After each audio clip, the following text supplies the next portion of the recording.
Hey everyone, back to do another video on the Green Goblin here. I have more parts coming in for it. I have a whole new clutch chain, 2 sprockets for the back, decals, tire, front tire. Let's see. Got a lot of stuff done on it. The air filter thing, got that all taken care of for now. This is mainly a street bike, so the way I have the air filter, it's decent, it's good, you know. I have the seat cover coming in tomorrow. Well, the seat, well, not the seat, well, the padding. Yeah, the padding, that's coming in tomorrow. I have a stencil right up here, that there. Got that made last night, and I'll put that down and mark out where I need to cut it. And I have an electronic turkey knife, you know, that I use for cutting foam. Now, of course, I use it for cutting turkey as well. Go figure, right? Anyhow, that's what I use for cutting the foam, so I'll shape it and all that, and, you know, get it all tacked down. I did take it out today for a test run. The fuel filter that kind of, where is that thing? Oh, it's over here on this side. As you can see there, I detached the fuel filter and just running straight hose. I think it was getting way too much gas or not enough. I'm not sure which one. So I detached that and sealed off all the little holes, you know, and whatnot. Later on down the road, I might be able to still use it. So this here, well, as you see, it's, you know, the Green Goblin, and it's green. So I figured some Kawasaki decals. Now the bike isn't a Kawasaki. Well, it's actually not anything really. So I figured green Kawasaki. I'll slap that on the fork. Some on the fork. Maybe a few on the frame. I have a Fox decal that says Fox, you know, 9 inches by 3 that I'll put on the back fender here. I did get my welder all situated for the most part, almost for the most part. I got a tank of 100% argon gas. Big old tank too. I mean, whew, that thing's big, and it's heavy. It's the 250. You know, this thing costed me about $412. Jeez, that thing's expensive. Got another cord so I can, you know, wheel this around.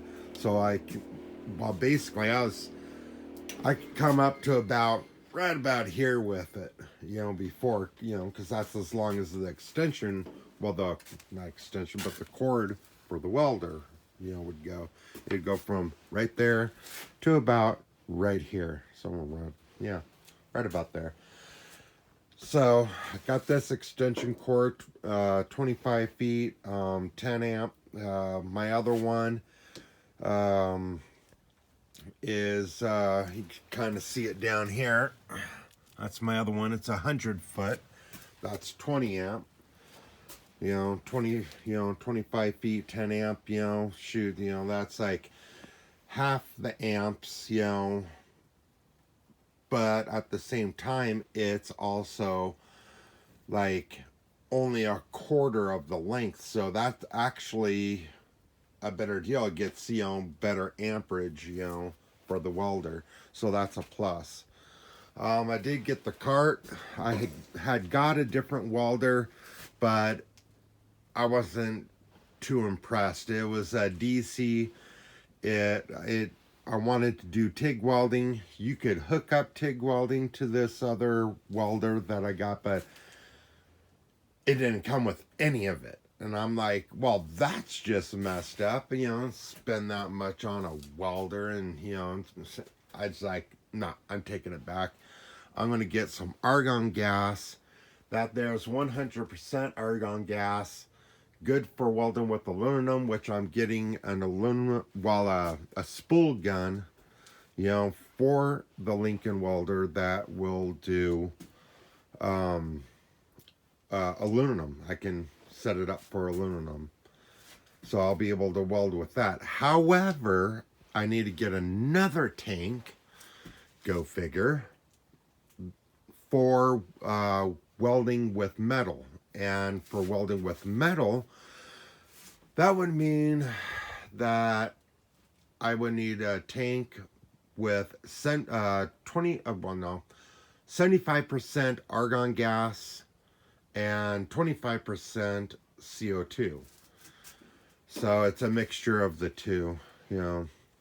And the reason for that, obviously anybody that does welding knows that you cannot weld aluminum with 75% argon gas and 25% CO2.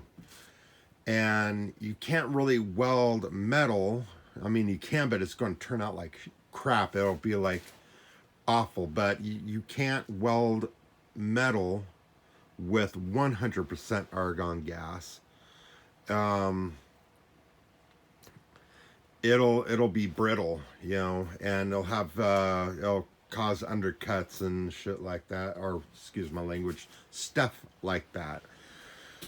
You know, so I have to get another tank of argon gas. So that'll be fun. Yeah, so anyhow, this, I got the chain coming for it. I got the correct Norm-Star clutch coming for it. Let's see, charged it up and all that. I have, what are those called? Oh yeah, the timing key for the motor.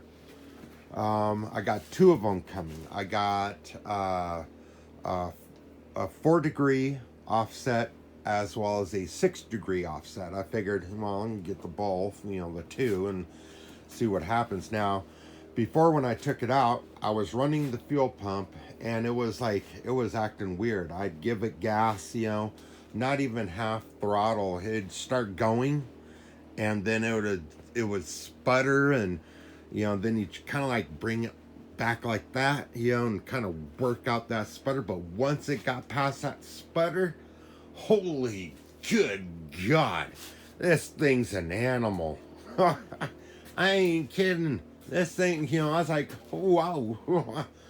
You know, so I'm going to have some fun with this. I'm going to put the new tire, a street tire. Got a street tire for this.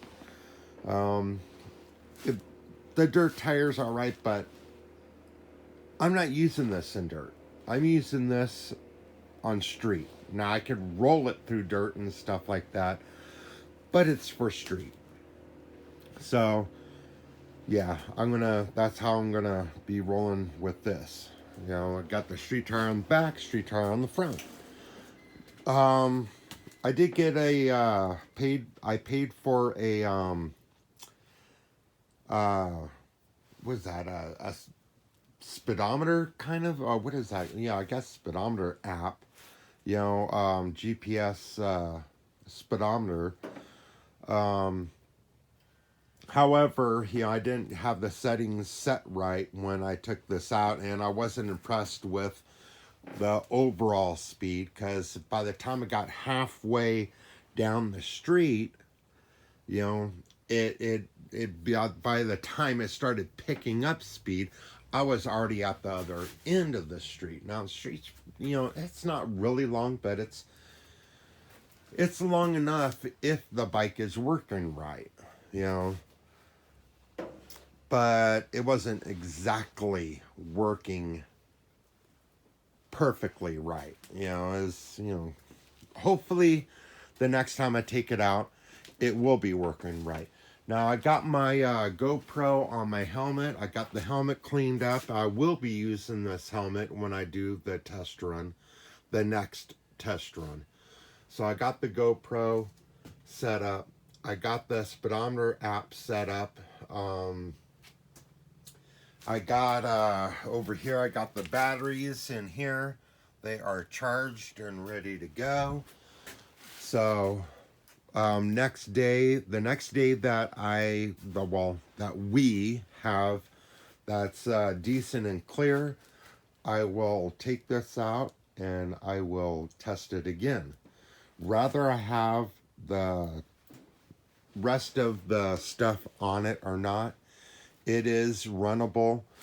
Tomorrow I will have the seat cushion. I will trim it, and glue it on. Basically, when you glue the pad on, use this here.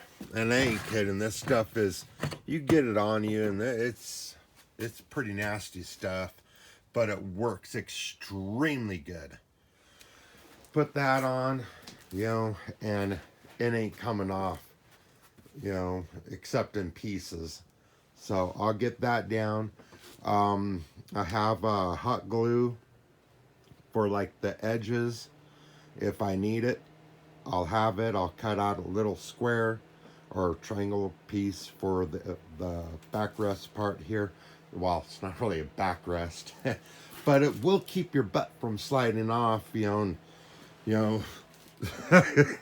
just grinding the tire and so that's good. All new fuel line. Fuel tank is good. So yeah, everything on here is pretty darn decent. The brake is working good, both front and back, working cherry. Got the air hose. Oops, I need to fix that. There we go. Got the air hose here. I actually need to tie it down though. For the catch can, I need to tie this down. Actually, it's supposed to come from here up and over down there, but the way I have this set up, all I need to do is prop it up like that and it's good to go. Let me fix that little hose there too. There we go. Yeah, I was doing some work on this. I have a timing key, just a stock one, and I was like, well, where did this come from? And I was like, oh crap, now this one I know has a timing key. I believe it's a 6-degree timing key in there. Or no, that's the normal timing key that goes in there. But anyhow, that one has one. And I thought this one was missing one. I thought that might have been the problem. I thought maybe it came out, when I was putting it all together. So I took off the cover, took off the flywheel. Nope, it's there. So, in here, I believe it's in here. Oh, that I'll probably need. Spare. Spares are always good. Well, it's floating around here somewhere. So I have another timing key floating around here. Don't know where. Oh, here it is. Yep. There. It's just a normal stock timing key. I'm like, well, what the hell? All my motors have them. I don't know where that came from. Beats the hell out of me. So anyhow, there we go.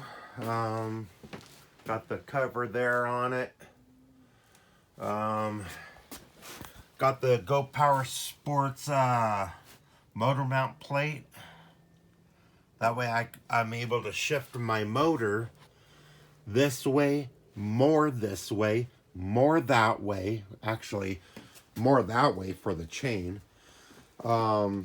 Oh, which also reminds me, I also have a another roller coming in. Actually, it's the one with the teeth. What do you call that? A cog or something? Anyhow, has a bearing in it. I notice some people are using those. So I figured, you know what? I'm going to jump on the bandwagon and replace this dirt bike roller, chain roller, for one of those. You know, I figured it'd be a better idea. So, yeah. Let's see. Whew. There's a lot of stuff that I'm doing to this. I got a lot of stuff ordered for it. It rolls really good. You know, when I had it up on the jack here, the motorcycle jack, lifted up the back end and gave it some throttle and started revving it up slowly. And as I revved it up, now this thing here it's hard. It's got a nice hardness to it. This thing has enough power to thin it out. You know how the drag shears, when those tires spin, they kind of like go from fatter to wider and kind of like puff up this way. That one did it. That one did it. And it's hard. I mean, that thing's hard. You know, but it did it. It thinned out on the sidewalls and kind of puffed up on the middle. I was like, holy crap, that's not bad. That's a little bit of power there, you know, not bad. I was thinking, all right, let me show you here. This here, got this water bottle. It could also be used for other things like fuel bottles. I was thinking about putting that on here just in case. Now, I started thinking, well, I don't know if I should do that or not. You know, so I'm still kind of, I don't know, maybe I'll do it. I don't know. I'm still debating on it. Because, I mean, this tank here, it's pretty small, and I like it that way. I like the small gas tank. You know, if I get this thing up and going good enough to actually race it, you know, then a small gas tank will come in handy. You know, remove the other one from the bottom or keep it on. I don't think it'll make much of a difference. You know, but to have it on the bottom there, that's for getting out on the road and cruising. Now, this thing is highly illegal, I'm sure, to be cruising on like regular, you know, busy streets, but around here, you know, people don't really bother you, you know, on the small itty bitty teeny weeny back streets, you know. So I don't know. I'm still thinking about it, putting that bottle on there. I mean, I don't know, maybe, but it's nice. It's a comfortable ride, even with nothing on there. It's still a comfortable ride, you know. You know, until you, of course, you hit a bump, I'm sure, but the street out here, they ain't got much bumps. So, anyhow, want to show you what I've been doing, what I've done, what I'm going to do, what I'm thinking of doing, and all that. And thanks for watching. I appreciate it, and I will be talking to you all later. See ya.